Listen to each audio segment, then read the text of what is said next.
An emulated consciousness in a robot body. Are you man or machine? There's no time to figure that out under capitalism.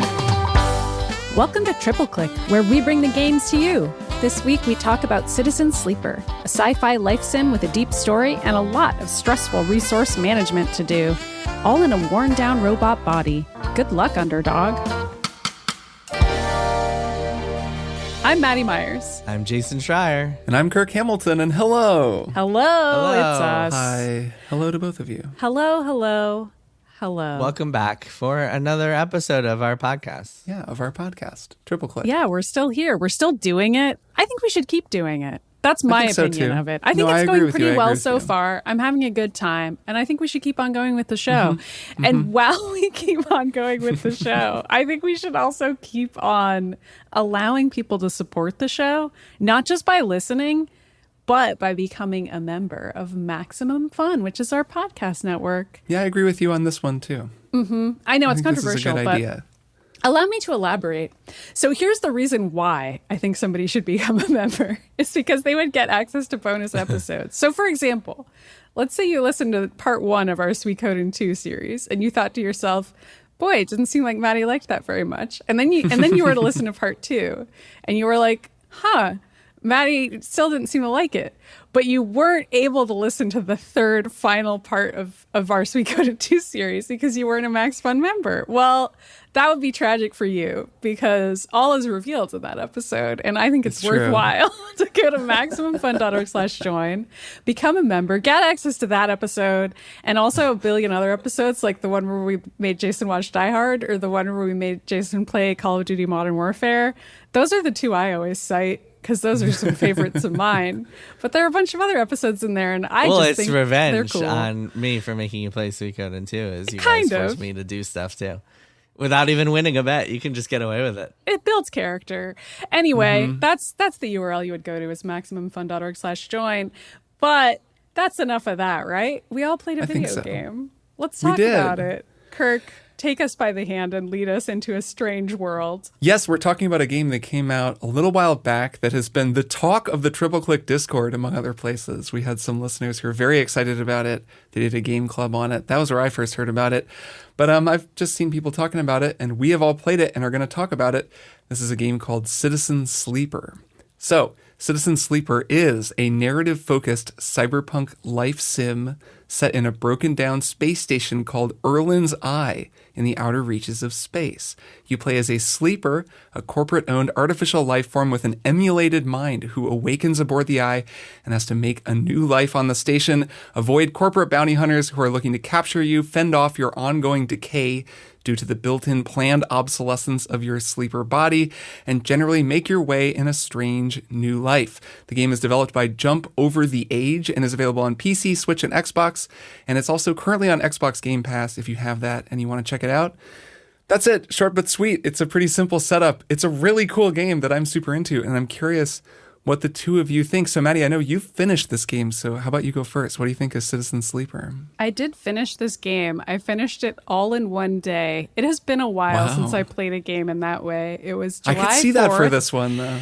And I hadn't had time to play it previously, so I was like, I've got one day to play this 6-hour indie game. I'd heard it was 6 hours, and I was like, I probably won't finish it. And then I did. And then I went to see some fireworks.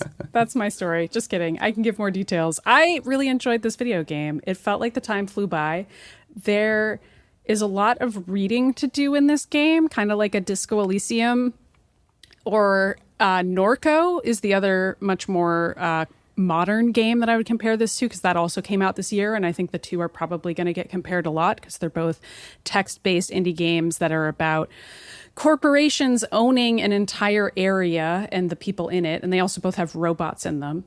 But Citizen Sleeper, I think, is very coherent in the kinds of feelings it wants to leave you with, and I really enjoyed the feelings it left me with. There are a lot of different endings. I played to the end of every quest line. I didn't see every ending in the game, but the game allows you to play through to the end of every quest line, which I think is really neat. It's like the game wants you to leave feeling as though you tied up every loose end.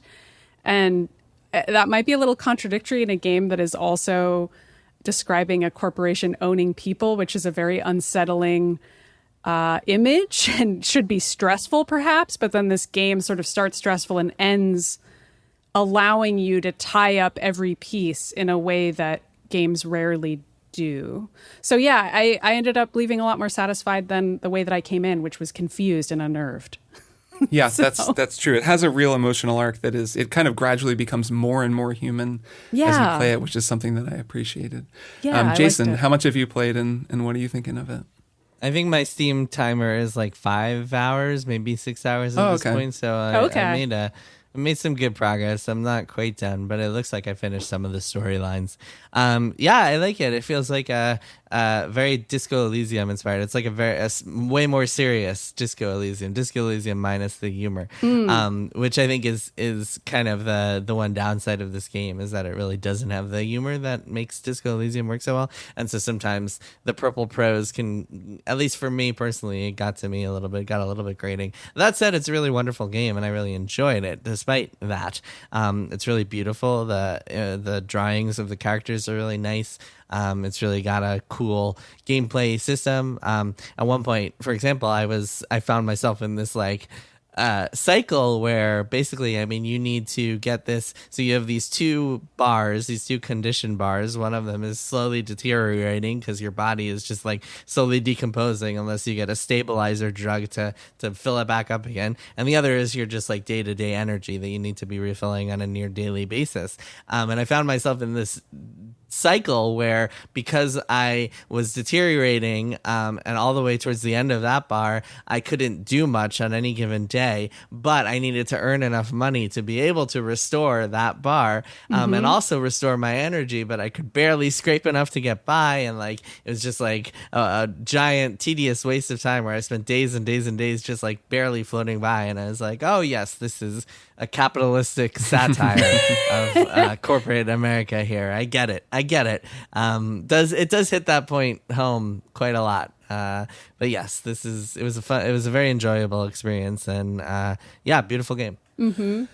Yeah, I really like it as well. I actually really like the tonal consistency, and I appreciate the near total lack of irony to this game. Like, I don't need this game to be funny like Disco Elysium, and actually like another biting satire of corporate, of corporate truths or whatever. Like, that'd be fine, I suppose. I've experienced a lot of those lately, and sometimes they work in the case of Disco Elysium. Sometimes take a game like Outer Worlds, it can just feel like it's not really doing much for me at all. And in this case, I think this game has a really warm energy eventually, but it's very mournful and very cold at first. And it's, like I said, totally lacking in irony. And I find its tone to be maybe the strongest thing about it. I think it's so consistent. I mean, I've been playing this game very differently from you, Maddy. I've been playing this for the past week and change, and I'll just play 30 minutes at a time, kind of treating it like chapters, since this is very much a life sim.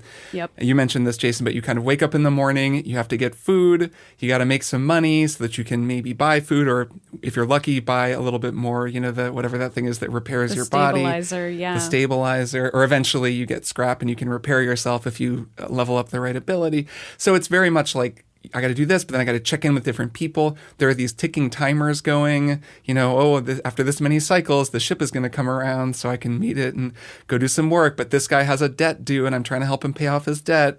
But the people are going to come to collect in 4 more cycles. So it would be stressful, but because you get in that life rhythm and you're kind of just rolling through it, it stops being stressful. And I just found playing it a little bit every night, playing up until maybe a chapter break in one of the characters' stories, has been a really great way to play it. I'm maybe 2/3 of the way through, I'd say now. And it really kind of feels like a book to me. And yeah, I don't know. I actually really like the tone. I like that it has this sort of warm, kind of remote energy a little bit. Your character is very remote and a little bit removed from everyone else.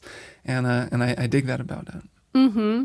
It also gets less stressful as you go, no matter what. So as you said, there are all these different ticking timers, and the first few conflicts that you're facing are really stressful, or at least for me they were.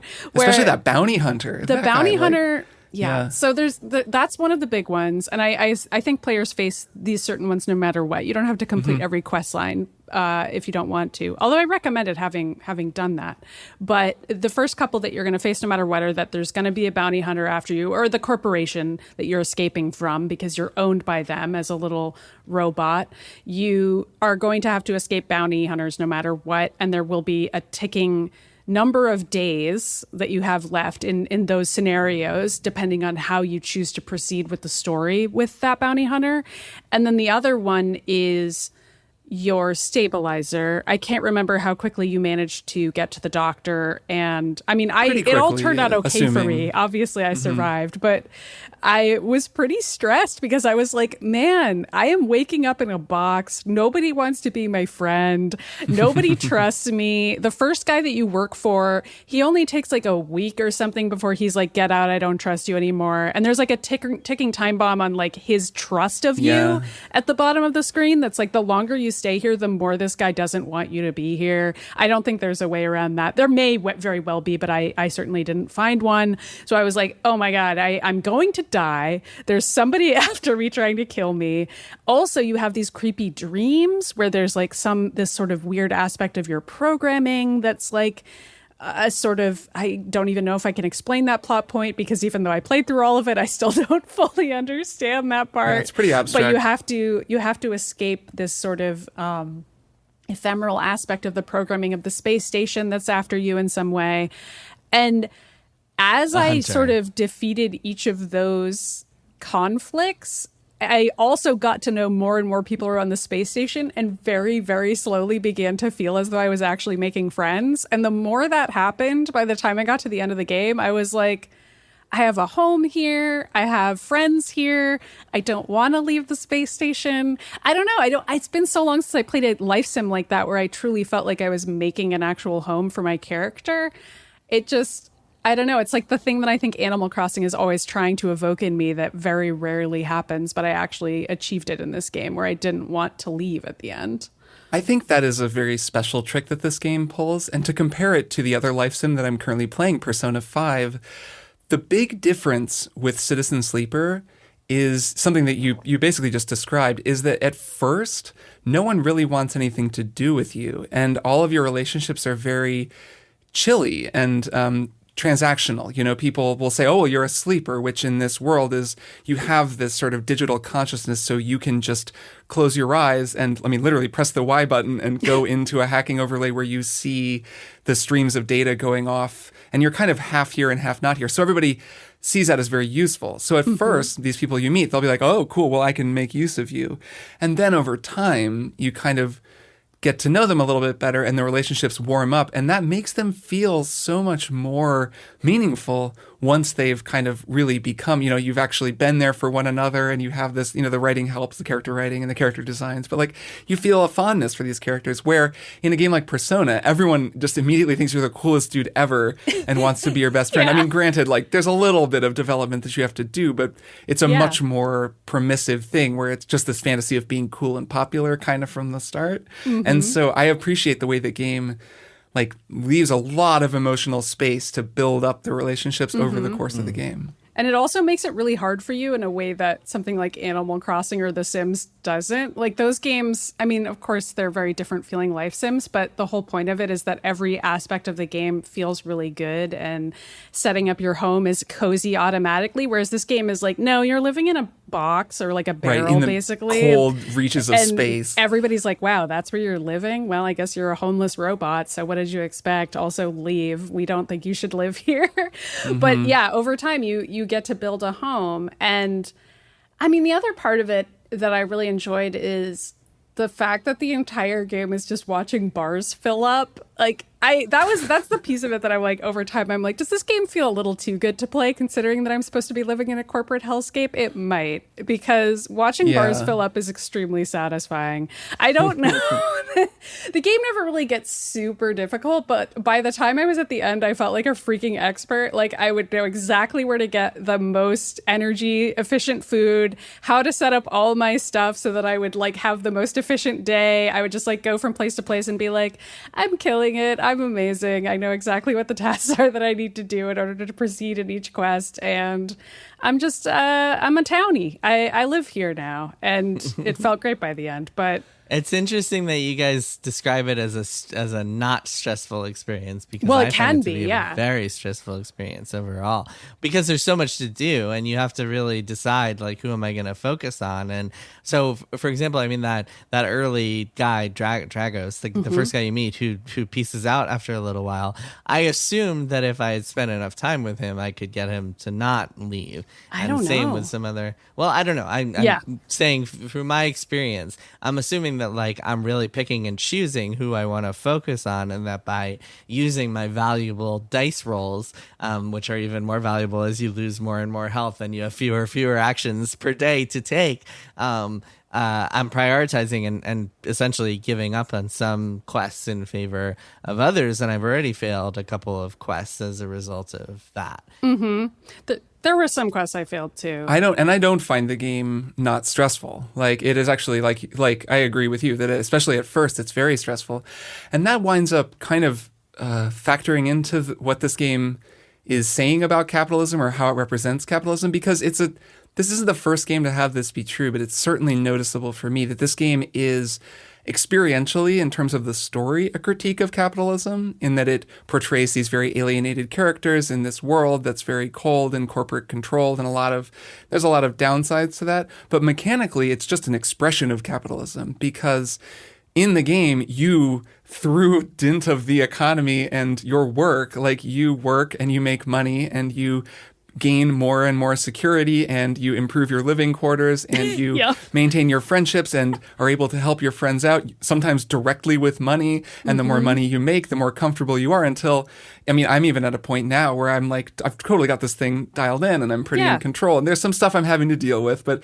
so I'm maybe at the phase where you've got a good job, but you still have some student loans to pay off. You went to college, you got a high paying tech job. That's exactly what I'm saying. Yeah, I'm in the kind of midpoint. You worked hard. And you pulled yourself up by your bootstraps, and then you succeeded in the end, which, again, is sort of unwittingly what this game is saying. And I, again, don't think this is what the game is actually trying to say.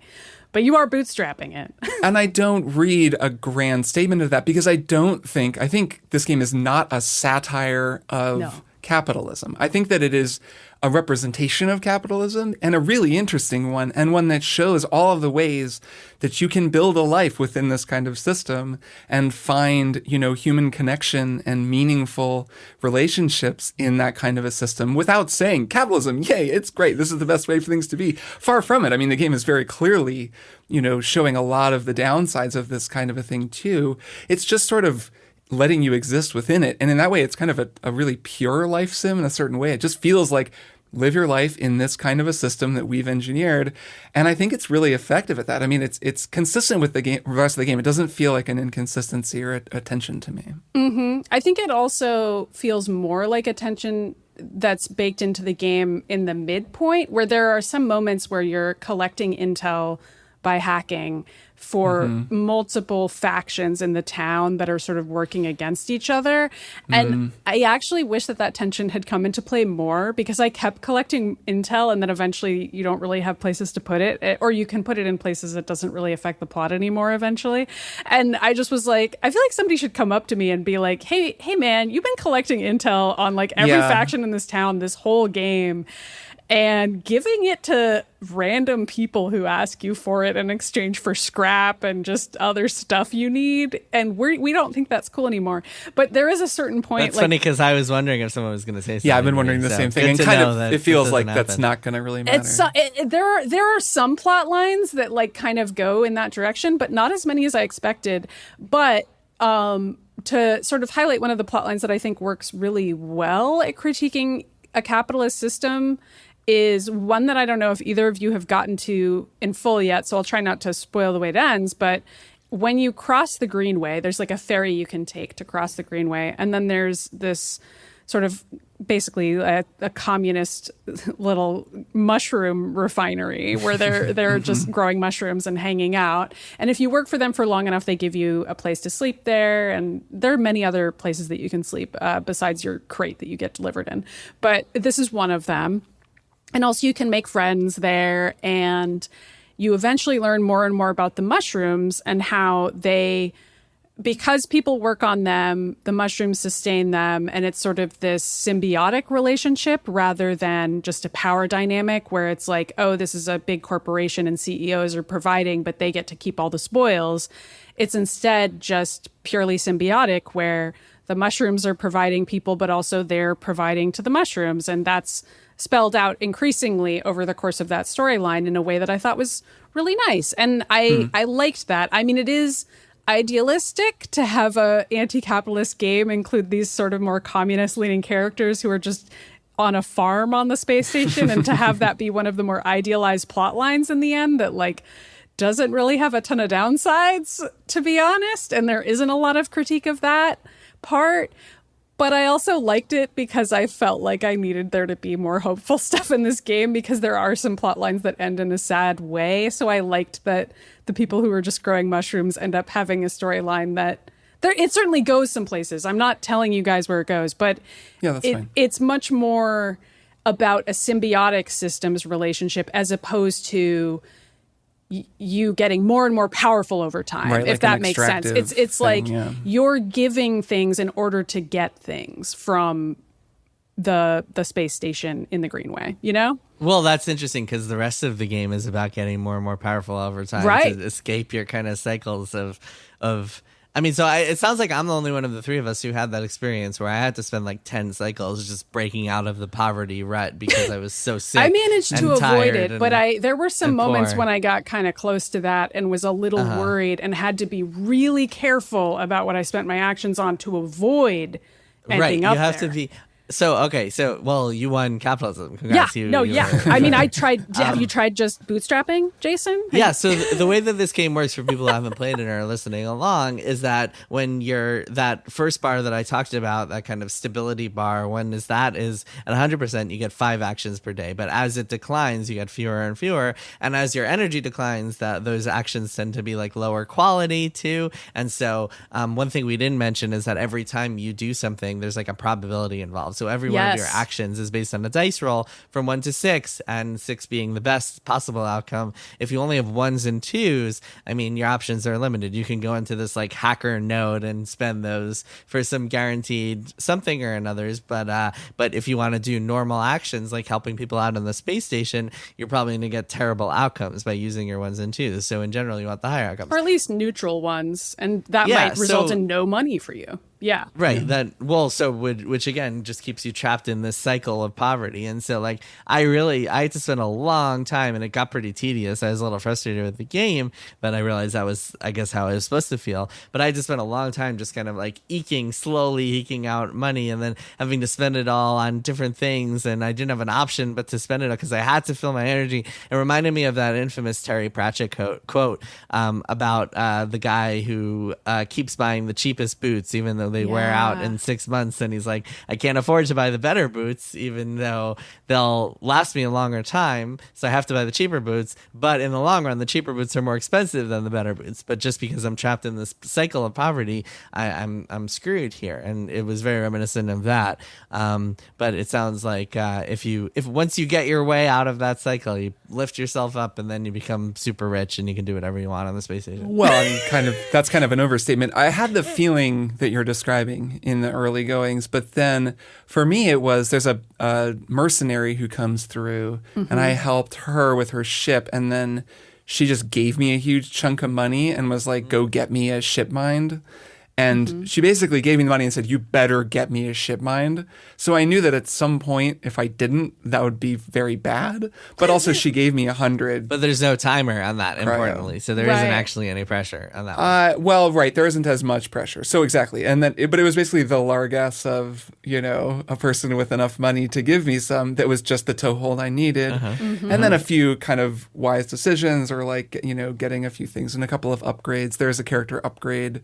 If you're, your first break, you're working a kind of low wage job, and then you get something that gives you some sort of an opportunity. And, all of this stuff does feel pretty directly analogous to, real life cases that we're all citing, which is, I think, interesting on its own, the way that the game does this. And I didn't feel trapped in that cycle, but I felt the fear of being trapped in that cycle, which is certainly something I'm familiar with from life too, is that feeling of like, oh my gosh, if I could just never get out of this, if I don't, find a wealthy mercenary friend who can just give me $100 to go buy the things I need. Yeah. There were some moments too when I just so happened to have a lucky roll that I was like, wow, I was really on the edge of death there, or like destruction of all my assets, and that was just lucky. And this game does not reward save scumming. Like, I remember there were a couple moments in Disco Elysium when I did a little bit of save scumming just to like get an outcome I wanted, and that game made it really easy to do. This game has a lot of auto saving and just doesn't even have a save scumming system. It's basically that I not a thing. know I've never even considered it.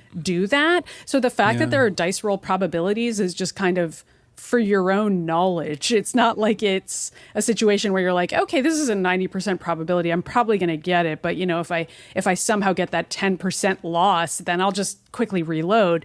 The game doesn't really want you to do that. I'm sure you could, but it's not designed for that.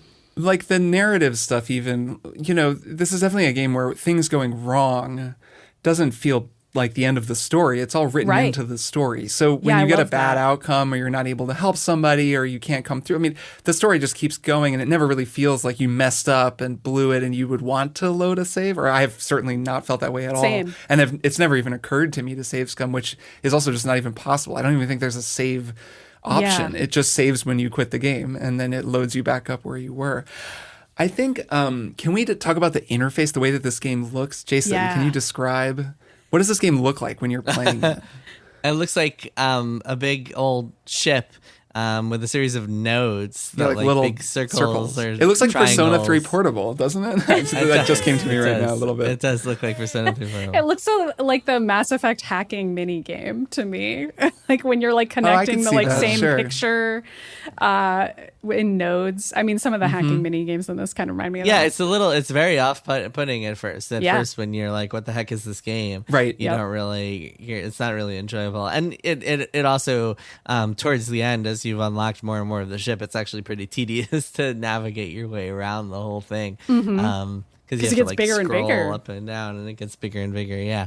But it's cool. It's a cool aesthetic choice, and the way that the actual, I mean, when you're like actually reading stuff, it's a big column, sort of like Disco Elysium, in the right side of the screen, and you can see pictures of folks. A lot of gorgeous illustrations of these characters, these weirdo sci-fi characters in the game.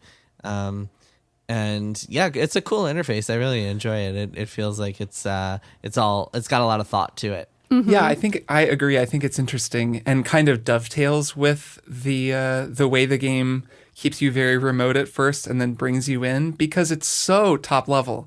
I didn't know what to make of this when I started playing it. Because it's very much like you're looking at this way zoomed out space station, and you can't even see the whole thing at first.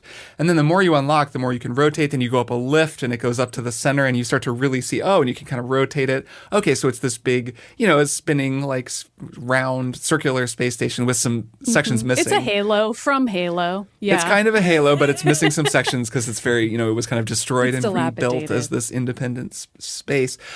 But yeah, I really like that about it now, where I was kind of turned off at first. I just wasn't sure. Okay, so is this game just going to nodes and pressing a button and reading some text? Which I guess it is. But then, these character illustrations, which are beautiful, as you both mentioned, you kind of zoom in, even though you don't actually zoom in. I mean, I guess the camera does zoom in somewhat. You see a little bit of where you are. You're at some bar, you're at a shipyard, you're at a loading dock, whatever. And then the character comes up, and it's this evocative writing, so you're kind of picturing in your mind where you are. But it draws you in and then zooms you out, and you're always zooming out. I think that's very interesting. You can also, there's this hacking overlay, which we sort of mentioned, where you press a button, and it goes into the hacker view, which is sort of like, I always think of Gunpoint, as a game where at any moment you can just press a button and then suddenly you see all the hacking stuff. See the Matrix. Yeah, you see the Matrix. Or the way that, a game like Watch Dogs works, even, where there's kind of an underlying system connecting everything. Yeah. So far for me, the hacking world has been pretty separate from the main world. Like you can kind of. Have you been doing the storylines with the hunter and the killer? There's the thing and the thing for a guy that I can do where I have to do it in the hacking world. Yeah, Neo-Vend, the vending machine. Neo-Vend. Your friend, the vending machine. Right. That. Oh my gosh! Talk about characters that I love. That one is. A vending machine that speaks to you through the clicking and whirring of its 3D printer, which I think is such a cool idea. There's a lot of writing, like there's a lot of little touches like that. That's really nice. It's very interesting. It's really just the world building of this game was very impressive to me. I mean, like, the moment-to-moment dialogue is fun to read, but there were a lot of moments when I was just like, somebody came up with a lot of ideas for this. And that is just impressive that you're like, I mean, it's not to say I didn't like Norco. I actually did like it. And I think if somebody liked Citizen Sleeper, they should definitely check out Norco. But Norco is mostly just a character drama about the idea of this sort of capitalist hellscape world. And it's kind of underbaked by comparison to Citizen Sleeper, where it just feels like Norco, they really thought about the characters a ton. And Disco Elysium is similar, where like the grander problems of that world, you just get the briefest glimpse at them, and maybe you wonder about them, but you don't get to find out. Citizen Sleeper is like the game for somebody who wants all of the above, where it's like the hard sci-fi of like, how the heck does this place work? What are all the corporations? Who are these people and why are they here? You get a lot of answers to most of those questions, and not in a lore dump type of a way, like just in regular conversations, which is impressive. And then also just, you still get the character drama on top of the fact that you're a robot, and so you have all these considerations about your physical form and how you work in a literal sense, and that influencing all your actions. I don't know. I was really, really impressed by the fact that it all made sense. I think Citizen Sleeper, more than any of those games, could have actually just been a novel, and it would have been totally fine. True. Like, it doesn't need the video game aspect of it as much. As interesting as the whole cycles and life sim stuff is. It is cool, yeah, but I think the lore building is where it really stands out, and that I think could have been an interesting book. Yeah, that's an interesting thought experiment. I'm not sure if I agree, only because a book that told this same story would be just a little less remarkable. And so I guess, is it just because games have a novelty to them? Well, it would not be the same story. It would be more of a focused. It would have to be more focused just by nature. Well, but like a formerly corporate-owned robot lands on a space station and has to make some friends. And like that I feel like that story has been told many times where there's something distinct. Yeah, every time I turn around, I'm reading about a corporate-owned robot who lands on a space station. Who talks to a and vending machine who befriends a sentient vending machine. This again, I say, turning off the television. Well, these are very familiar ideas though for the cyberpunk genre. I don't know if I agree, but clearly Maddy and I are reading very different books than Kirk. I feel like I need to be getting out more. I'm not interacting with these pieces of media. But I think part of the issue actually with it being a book is almost that it has such a video game arc that we've described, where it's like you level up and then you sort of complete the loop of all the different ways that you can be existing and surviving in this world without scraping by. I mean, I'm making it sound as though I'm a robot billionaire by the end of this game, and I'm truly not. Like, you never get more than a certain number of actions per day. And I think if anything, it's emphasizing that you're surviving within this crappy system, and you're maybe even happy some of the time, but it's not like you're ever really thriving in it. Right. But like that being the end of a book is just weird. Like it being the end of a video game makes logical sense to us because we're like, yeah, that's how the video game ends. You become somebody who survives within that system, and then you roll credits, and maybe you get to see the ends of a couple of quest lines. But if a book worked that way, it would be so weird. Like, I can't even think of an example. The end of Misery is Annie Wilkes finally realizing that actually it was weird to kidnap that author, and she's like, I've figured out all of my mental problems, and I've decided to calm down. Like, that would be so weird. Books don't end that way. I don't know. No, yeah. I mean, I haven't seen the ending, so I guess, but I can sort of assume a few things about how it will end, given the kind of story that they're telling. I feel like I've seen more of this kind of story. Cyberpunk as a genre has been flourishing in video games lately. I've talked many times about Soma, but then also Disco Elysium in other ways, Cyberpunk 2077 in other ways, which we're going to talk more about that game at some point. And Cyberpunk 2077, also a lot of cyberpunk stuff. I would say about 2077 of them. 2077 cyberpunk stuffs in one game. But it's basically, if a game is experimenting with identity and, your body versus your consciousness and what it means to separate the two, and like artificial life and an artificial body versus an artificial self. There's a really interesting concept here with the idea of an emulated mind, which is what a sleeper has, where you're not a human being who is put into an artificial body. You're an artificial mind that was created, that was emulated based on a real person somewhere else. Yeah. And you have some of the memories from that person, but they're very vague. And there's this beautiful storyline where this just a sort of food vendor in the street. There's an ongoing storyline where he'll ask you to tell him a story. Yeah. And you can just kind of go into your memories and try to you can tell him a true story, or you can just make something up, or you can tell him a real memory that you have. And it's often so abstract because it's like you kind of have this weird, vague memory of this time that you felt awake. Like it's not even, a specific thing, but it's really cool that the game is exploring that and then making it mechanically real too, in the way that you just like shift between these layers of reality, the way that you can always see the code underneath everything. You're kind of this other kind of consciousness. You're in this altered state at all times. And that's cool. You're and a video games gamer. are very good at that. Yeah. I mean, video games really lend themselves to that kind of exploration. I really liked that you don't have an existential crisis about it in that type of way. You're cool with it from the start. It's true. You are like, yeah, this is a weird existence. But it's not like you're constantly going around being like, but who am I really based on? And am I even real? Other people say stuff like that to you, but I at least clocked it as insulting and was like, God, everybody's such a dick about the fact that I'm a sleeper robot. Like, why can't everybody just move on? I'm just trying to make my way in this hell of a world the same as anybody else. And that does seem to kind of be how it goes in the end. Is just that it's like, yeah, you're a robot, but everything else is also bad, so we're all just trying to get by here. And I like that. I like that it wasn't. Are we all robots in a way? Well, I will circle back and beat Cyberpunk 2077 at some point, but I do know from the 10 hours that I played that the state of consciousness and Keanu Reeves whispering in your ear all the time, and that is an idea that is central to that game, is just the idea of putting a human consciousness into a chip in somebody's head and sharing memories in that way and hacking memories like that. All those ideas are very central in that game and central in a lot of cyberpunk stories. And I just thought it was kind of fun that Citizen Sleeper opens by introducing all those concepts and then is kind of like, okay, but the real conflict is you have to eat food still. Right. It's very matter of fact about some of the more high concept stuff and pretty practical about what you actually have to do, which works. It kind of ties into the game's overall vibe in a way that I really like too. You might be a robot with an unclear consciousness, but you still have to go and do tasks for people to make money. Look, your body is deteriorating and you got to fix it up somehow. It's not free. Gotta keep it going, man. Yeah. Well, it's a really cool game, and I'm very glad that I've played. As much as I've played, I'm certainly going to finish it. It's been a really wonderful thing to play. It's worth it. And I would say keep playing through the credits. Like, they give you a continue button. So if you're like, oh, I haven't beaten all the quest lines, don't worry. They're going to let you go back and finish each one of them if you want. Are there a lot of different endings? Okay. Yeah, that's cool. I'm curious. A lot of possibilities. Is there like one true ending, or is it just like a bunch of flat, like contingent possibilities? It's hard for me to describe this without spoiling it. So like each quest line has an ending, and there are multiple ways that you can either leave the space station or not.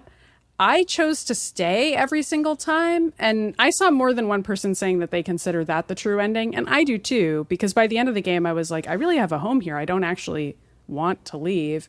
And there was one quest line when I actually did think, okay, this is the one that's going to get me to go. I won't say which one, but then I failed at it, and I was like, "That's cool. I guess I can't leave anyway." And then the ending where I had failed at that one was interesting too, where I was like, "I'm actually stuck here after all." And then that was cool to see how that played out. So I don't know. I didn't see every ending, but I saw every ending of my playthrough, which I think is a good way to do it. And I don't want to replay it because in my head I'm like, that's how each of those stories ended. So I recommend that experience. Nice. I like that. Yeah, I like when there isn't like one, like a true ending where you go I don't off think with there Joey. is. I mean, I hung out with Joey from Friends. Oh no. Oh, you mean Joey? I've already repressed Sukoden too. I don't know who you're talking about. I don't know who that Joey is. Triviotti. That's definitely who I was I hang out with about. Joey Tribbiani. That's it. Nice. I do a spin-off show with Joey. Now I want to start a spin-off show called like a spin-off Suikoden 2 show just called Joey. It should be. But the spelling changes all the time based on the localization. Honestly, I think I would check out a spin-off game about Joey from Suikoden 2. Of course you would. I think by this time next year you'll be like, hey Jason, I started playing Suikoden 3 and 4 and 5 and I'm just really into the series now. I know we're about to like stop talking and take a break, but I have thought about Suikoden 2 a lot since we beat it. I do have to admit that. I've thought about it a lot, and I've like sort of jokingly brought it up a lot in conversation. I don't know, man. You're it's saying kind of that it's kind of burrowed infected into me. your brain. It kind of has. I will admit that. Interesting. We'll have to unpack this more in a future episode. All right, well, that's something for the future that we'll have to keep an eye on. Yeah, a sleeper version As of Maddy myself becomes a will JRPG only remember fiend. Suikoden 2 in the future. For now, that's Citizen Sleeper, a very cool game. Let's take a break, and then we'll be back with one more thing. Hi, I'm looking for a movie. Oh, I got you. There's that new foreign film with the time travel. There's an amazing documentary about queer history on streaming. Have I told you about this classic where giant robots fight? Or there's that one that most critics hated, but I thought was actually pretty good. Ooh, I know. The one with the huge car chase, and then there's that scene where The car jumps over the submarine. Wow, who are you eclectic movie experts? Well, I'm Ify Wadiway. I'm Drea Clark. And I'm Alonzo Duralde, and together we host the movie podcast Maximum Film. New episodes every week on MaximumFun.org. And you actually just walked into our recording booth. Oh, weird. Sorry. I thought this was a video store. You seem like a lady with a lot of problems. I'm a psychic. My name is Psychic Carrie. I'm Ross. Oh, what a pleasure to meet you. Of course, I knew your name was Ross, as I am a psychic. But please, take a seat. Well, I was hoping we could talk about my your podcast. podcast. Yes, I know. It's called Oh No, Ross and Carrie. Yes. We investigate fringe science, spirituality, and claims of the paranormal. You took the words right out of my mouth. Yes. This whole podcast, it sounds like it's been a real challenge for you lately. Actually, it's a lot of fun. Yes, exactly. Because it's so fun. I don't know how you do it. This will be $75. Okay, that seems fair. Oh No, Ross and Carrie. At MaximumFun.org. .org. You knew it was a .org. I have a gift. All right, and we are back with one more thing. I'm going to go first because mine is pretty short, and it was already Jason's one more thing a little while ago, but I just want to second a recommendation that Jason made, a book called The Thursday Murder Club that I have been reading. I'm very close to the end, a book by Richard Osman that is just wonderful. And I read it thanks to your one more thing, and I'm really glad I did. So I wanted to underline your recommendation and talk a little bit about it, I guess. This is, as Jason has already described on the show, a murder mystery. You could call it a cozy murder mystery. It is set in England. It does take place at a retirement home with some very friendly senior citizens who are all wonderful characters. A group of retirees who meet in a little club they call the Thursday Murder Club, where they go over old cases and try to solve them. And then, of course, there is a real murder in their retirement community, and they begin working with the police in many delightful ways and solving the case and revealing their various skills and the ways they all work together.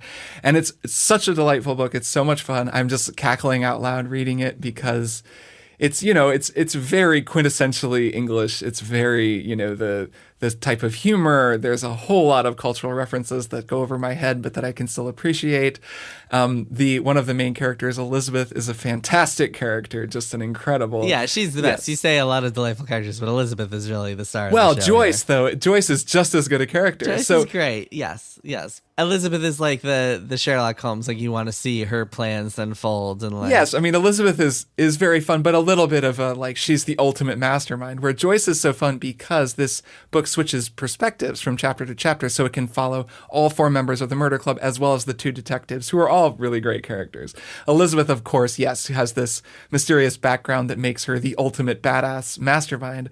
But Joyce, her chapters are all told through her journal that she's writing, and she writes with this just wonderful style and has this very unassuming way of speaking, and that's kind of her superpower, is that she's very observant, but just seems like this nice old lady.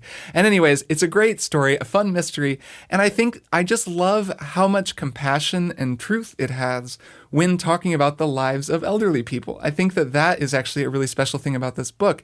It's at times very sad. I mean, just as someone whose parents are getting older and have become, at this point, elderly people, and am dealing with more and more of like thoughts about when they won't be around, and how when you're that age, when you're in your 70s and your 80s, it's just death is always kind of there. This book, I think, includes that as just a part of their lives in a way that feels it's very true, it's very compassionate, it's very human. At times it's very sad, but it's never maudlin or anything. It's just kind of there because when you live in a retirement home, I mean, people are just dying all the time. And so it's just a kind of background thing, but also I think like a really essential part of what makes the story work so well and gives it its kind of emotional heart. So anyways, I think it's like a really wonderful book, and I'm really enjoying it. So I just kind of wanted to co-sign Jason's recommendation. That's The Thursday Murder Club. I know there's another book. I believe they're going to make this into a movie and make a terrific movie. You can fan cast it a million different directions. It really, there's a lot of actors who would be great in it. So I'll totally watch that. Yeah, but like a Meryl Streep helming sure, a cast. Sure. Of, like, so many it's got people Ian come to McKellen mind. in there. Are there any male characters Oh in this man, book? yeah. Oh yeah, yes. there's a couple of yes. great You could male see characters. like a Morgan Freeman and sure, Ian sure. McKellen. Yeah, a lot of working great Plenty of people. elderly faves of mine I can picture. Yes, I'm going to check out yes. this book for sure. It's super good. So anyways, really recommend it. It's great. I bought the sequel, but I haven't read it yet. Nice. It's on my nightstand in a pile of like I 12 have a other feeling books. it'll be good. If it's these characters again, it'll be good. Yes. Okay, Yes. so I know Jason's is going to be the one that will be fun to talk about. So Maddie, why don't you go next? Yeah, mine is also a and tell us book, what so I Jason- feel like it Maddie's makes is not sense. going to be fun to talk about. You're No, saying, it will Kirk? be. Well, I know Like- that I have some thoughts about Jason's, and that will probably mean that it will go on a little bit longer. Right. And Maddie's is Got something it. that is new to me, so I will ask Maddie for hers first. Mine is Got it. new to the world. So my friend Samantha Allen wrote a book. She has written multiple nonfiction books and is a journalist. And this is her first novel. And it just came out on June 28th. And I pre-ordered it. As Jason would be proud, I pre-ordered this book. Nice, Right. always a good thing to I do. read it upon release. And it's amazing. It's called Patricia Wants to Cuddle. Okay. How Good to name. describe this book? Great name. Great cover. So this, as I said, it's a fiction book. So this is a book about a season of The Bachelor, although it is a version of The Bachelor that is called The Catch. This is a tragicomic horror novel about Okay. The Bachelor and the prison of heterosexuality that is The Bachelor. And they all go, there's 4 contestants left, 4 ladies all vying for the attentions of this like washed up tech bro, Jeremy. And these 4 contestants, the book is told from each of their perspectives. It also switches per chapter to each of these women's perspectives and their competition with one another. And they all go to this remote island where there is a mysterious monster, a mysterious female Sasquatch Bigfoot that is preying upon the islanders, but only certain of the islanders. Pretty sure it's just the straights. This is a very gay book, and it is very much about how The Bachelor is a hilarious prison of heterosexuality, and it is about how the contestant, who is pretty clearly signposted as the final girl, even from the very first page, Renee, is the closeted bisexual contestant who's not sure she wants to be there. And it just plays out like a horror movie, basically a slasher movie where she sort of discovers the part of herself that she truly is and also survives this Sasquatch at the same time. I don't know. It's hilarious. It's so strange. And I Nice. love it so much as somebody who loves horror movies and also thinks Samantha is one of the funniest people ever.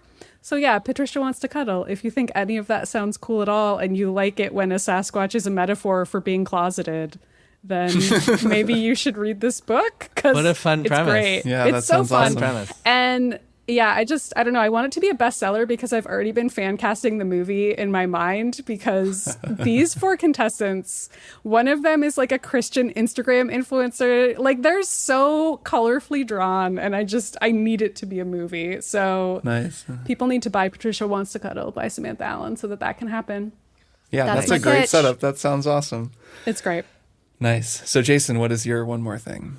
Okay, so my one more thing is God of War 2018. I've been all this talk of the God of War sequel, which is coming out later this year, has gotten me to replay the first one, and it is tremendous. My goodness, what a game! That's Jason's take. It's a good game. Pretty good. I've been playing it on it's pretty good. I've been playing it on the PS5, so it's running at like this beautiful 60 frames a second. At one point, I started a New Game Plus, but I said screw that and just switched to New Game, which is a way better way to go because kind of agree if with you haven't you. played a game in 4 years and you don't remember anything, it's like you do not want to be overwhelmed by all the commands and skills and stuff. So started a brand new game. Have made a good chunk of the way into it. I'm scaling the mountain now in the first part of the game, which I guess is not super far into it, but considering my limited gaming time, I've stuck with it for a while. And yeah, man, it feels so good to play. It's so much fun. It's so enjoyable. It's so beautiful. It's written so well. It's so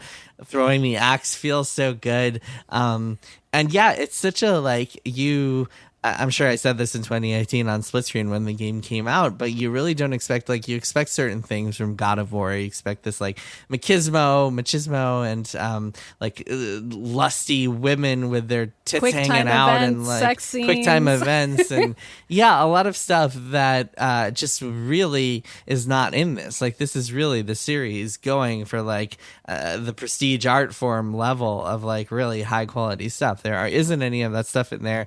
What you have here is a story about this super angry guy who has all these repressed emotions, who is trying to communicate and learn how to interact with and how to raise his son. And I find that super interesting, even if, and I know, Maddy, you're very sick of the dad tropes. I'm just allergic to them. It's just, there's nothing I can do about it. Which totally understood. And if you don't want to watch a dad's story, this is definitely not the game for you. And it can be really frustrating looking at Kratos and being man, you got to handle this toxic masculinity, fucking deal with it, man. But it is so the game is so deftly constructed and so well written, and there's so many there's such a great cast of side characters who all have their incredible really good storylines, to the point where one of the best things about the game is you eventually get this talking head named Mimir who just hangs out with you and makes wisecracks the whole time. And one of the best parts of the game is that when you're riding around in your boat exploring the world, he will just tell these stories, and they're all amazing Norse mythology stories that are just so much fun to listen to. The game is also brilliant, has this brilliant mechanic where if you get interrupted, he'll say, okay, we'll hold that thought, we'll come back to this later. And they do a really good job of actually putting a pin in it, and then he'll return to that spot as soon as you get back in. But anyway, it's just such a well constructed, just clever package of a game. There are all these great puzzles. The combat is really, really fun. Throwing the axe just never gets old. You throw this axe and you summon it back with just the press of a button, and it just feels so good every single time. Just pressing the triangle pressing the triangle button, and Kratos sticks his hand out, and just the axe flies back into his hand. Just feels so good every single time. It's gotten me very, very excited for the sequel, revisiting this game. Yeah, I was replaying it some on PC just because it was a really good PC port, and I downloaded it and started playing it, and then was like, oh yeah, this game's really fun, and then just kept playing it. It is really fun. I've been because I think I play it through Moonlight onto Steam Deck rather than because the Steam Deck can run it, which is one of those Steam Deck miracles where you're playing God of War, 30 frames a second. It looks good. Yeah, it looks basically like the PS4 version. But running it at 60 is a little nicer. A thing that's cool about this game, and Maddy, I was thinking about this when we were talking some about open world games and signposting and the best possible path last week on our Q&A episode. And a thing that this game does really well is the structure of the world is really cool. That was something that struck me replaying it, is that it is at times open, more open than a Metroidvania style game, even though it does have elements of that where you'll get an upgrade for the whatever, for your kid's bow, and then that can open a door that you couldn't open before.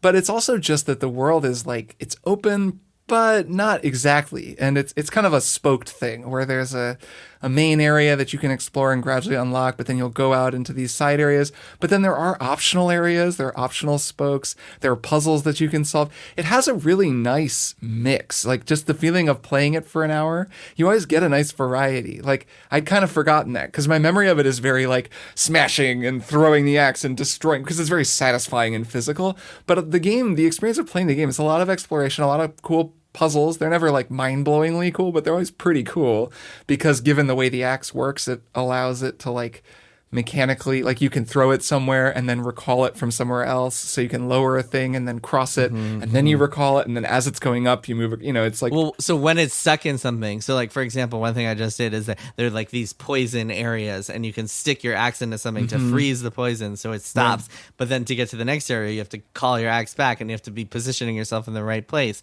There's a lot of cool stuff like that. A lot of it allows for a lot of cool positional puzzles, I guess, because you have the two states where the axe is somewhere and it's frozen, or you've called it back. Anyways, there's a lot of just cool design stuff like that.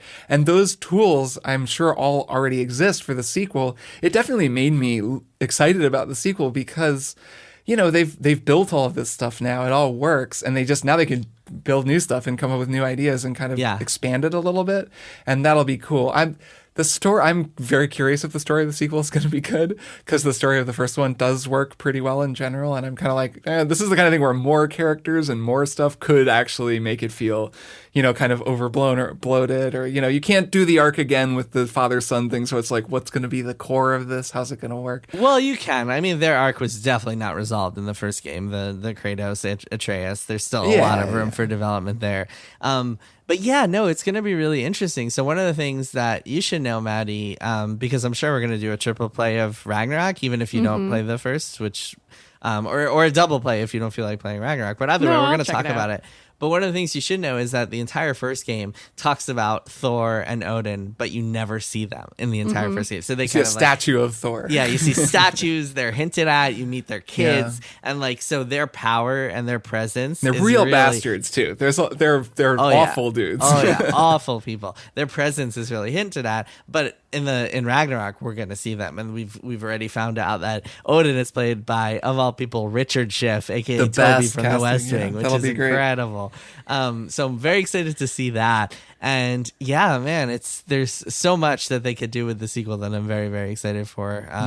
Who knows what kind of new weapons they'll be adding in and what kind of new stuff. But God of War 2018, it's so good. I might replay through the whole thing, which I don't do often. Yeah, for a kind of dead summer, it's a good one to replay this summer, given that the sequel is coming in. There's kind of not that much going on, and it's been just long enough that you might be surprised by how much you've forgotten, even if you played it when it came out. Right. Well, I forgot a lot of the story stuff and like the relationship stuff, so that is a good build up to the sequel. So very excited, very excited about that. Nice. It makes me want to go play it again. All right. Well, that's another episode of Triple Click on the books. Did it again. In the bag. We sure did. In the bag. And put on our belt as a severed head to regale us with stories as we explore Midgard. Would you take our severed heads to explore Midgard if you could, Kirk? I think. Yeah, Jason, if it could just be you telling me JRPG trivia. Absolutely. Take Jason. He's a way better storyteller, which is why you shouldn't kill me. I can just be there alive, but take Jason. We would leave you in the tree because he's kind of stuck in a tree, and then they cut his head off and they take. I would tell you NFL stories the entire time. Oh God! Okay, wait, never mind. Maybe I would leave the head behind. NFL and gambling stories. Oh, yeah, maybe that would actually be pretty entertaining, I think. Yeah. All right, well, I will see the two of you next week. See you next week. Bye. Triple Click is produced by Jason Schreier, Maddy Myers, and me, Kirk Hamilton. I edit and mix the show and also wrote our theme music. Our show art is by Tom DJ. Some of the games and products we talked about on this episode may have been sent to us for free for review consideration. You can find a link to our ethics policy in the show notes. Triple Click is a proud member of the Maximum Fun Podcast Network, and if you like our show, we hope you'll consider supporting us by becoming a member at MaximumFun.org/join. Find us on Twitter at TripleClickPod, send email to tripleclick@MaximumFun.org, and find a link to our Discord in the show notes. Thanks for listening. See you next time.